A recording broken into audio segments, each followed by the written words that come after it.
The precedent for inappropriate and over-enthusiastic reporting and wrong reporting was set by the BBC when it covered the arrest of Cliff Richard and had helicopters buzzing around overhead. It was an intrusion into privacy, and it was the wrong call. Today, Jeremy Vine has repeated his demand that the anonymous presenter names himself, comes out and talks, because at the moment there are many people being fingered as possible suspects, and this is injuring their life, their livelihood. And Jeremy Vine, of course, was one of those who was assumed by quite a large number of the public to be the person, the anonymous presenter in question. It wasn't.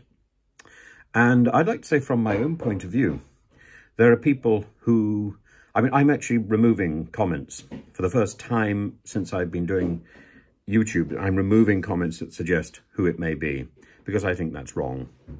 But it requires so much time to go through the comments and take these out, because they're speculative and they're based on an incomplete knowledge of the facts. I know from my own experience that it's possible to do quite serious deep faking work. So simply because you've seen a photograph does not mean that is the person who is the anonymous presenter.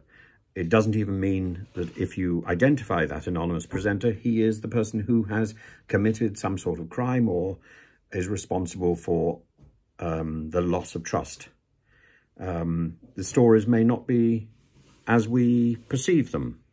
We are only receiving the fag end of this situation. We are receiving bits of reports that are dripped into the media. We are not in command of the entire story, and we never will be.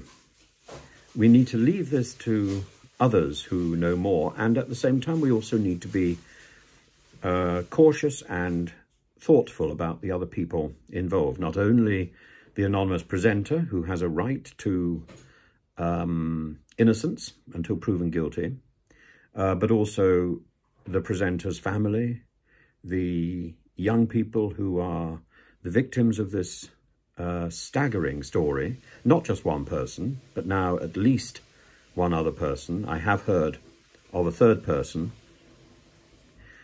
I think this is a story which is building up. Now, why is it relevant? Because the ephemera is in many ways what matters. It's the ephemeral which remains, oddly, ironically. It's a bit of an oxymoron there. When we look at history, it's the detritus that we examine. When the police are looking at a crime scene, it's often the waste bins that they start examining.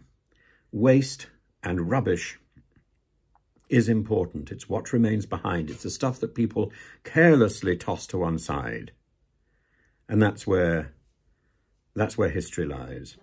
The stuff that you put carefully on a bookshelf, that's been over-pruned and possibly overwritten. Rubbish doesn't lie.